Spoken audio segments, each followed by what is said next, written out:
oil continues to seep to the surface at 4 Canadian Natural Resources spill sites on the Cold Lake Air Weapons Range, which includes the traditional territory of the Treaty 6 Cold Lake First Nations.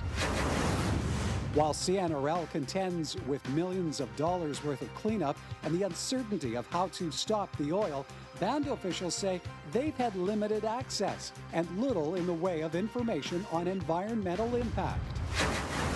How much of a destructive impact could the spill have on traditional lands? And what does the Cold Lake First Nations Band plan to do next? And joining us now, Walter Janvier, council member, former chief of the Cold Lake First Nation. Walter, good evening. Welcome to Alberta Primetime. Good to have you with us. Pleasure to be here. What have been the obstacles you faced in accessing what is traditional land for your band since this seepage, this spill began? Well, I think we have been denied access and proper communication from the authorities, from the oil company and from the authorities on this matter. We were kept in the dark right up to the last minute until they were forced to inform us.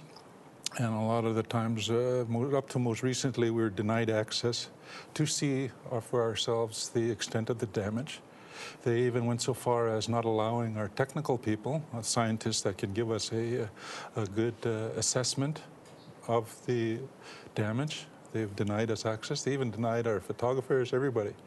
And they had people sign, people that went in there, they had them sign, what do you call, non-disclosure, so nobody can get it. So not only was the nation kept in the dark, but the public was also kept in the dark as to the environmental damage from this oil seepage. Now, I understand you did have an opportunity this week to do an overflight, to get up in the air and see it from above. What did you observe? What did you see?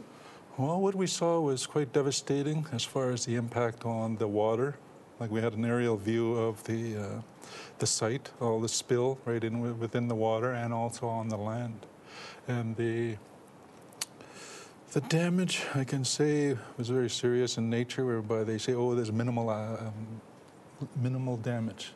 Well, you could see some of the beavers that were killed. They hauled those out, got toxicology reports. They wouldn't let us look at those, any kind of reports. They wouldn't let us give us any information. The birds, all the birds that were impacted and affected.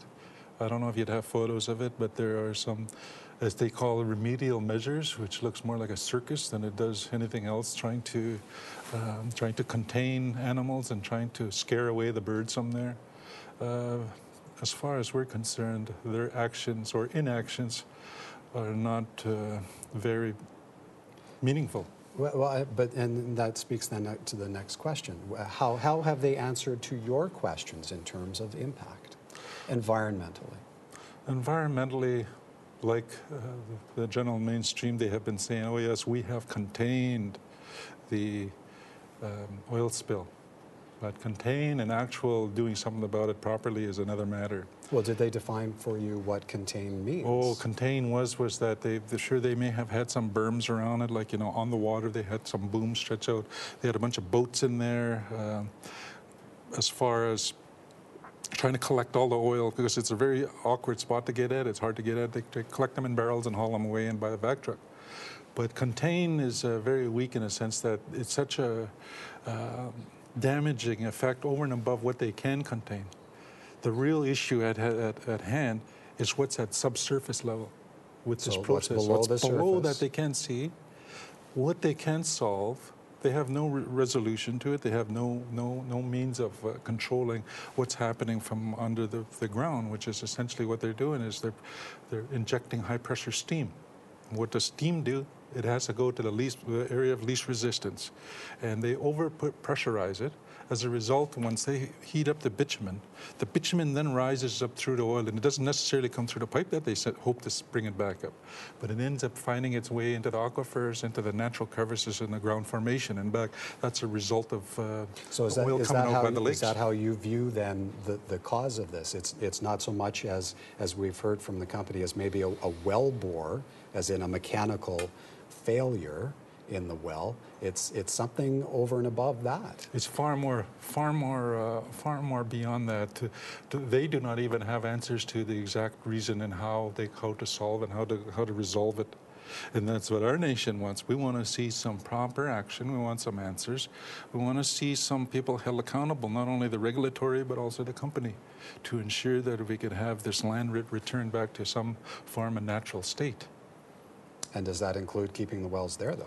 Oh, well, if they're able to if stop they are it, able to, contain I it, think clean what it the up. regulatory has to do is they have to minimize, or they have to stop them from injecting steam until they find out with some way to deal with the situation. Because right now, that's what's causing the whole damage, and how to resolve it is a big question. And from the Cold Lake First Nation perspective, what's next on your agenda in this regard? What do you do next? Right now, what we're doing is we've retained a number of environmental consultants to assist us and give us advice on how to deal with the issue, how to deal with the technical aspect, how to deal with the resolution, because we want to see our rights protected. We want to see our traditional territory protected, all the animals and everything else that is afforded us through our treaty rights.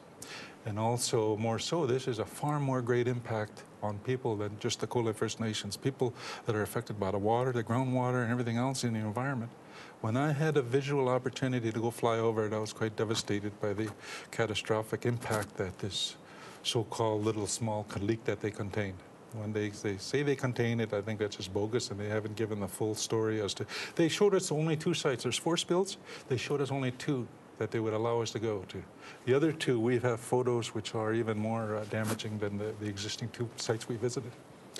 Walter, it's good to speak with you. Thank you kindly for bringing your perspective to this debate. Thank you. It's a pleasure, and I hope to have an opportunity to share more with you. Walter Janvier is a council member and former chief of the Cold Lake First Nation.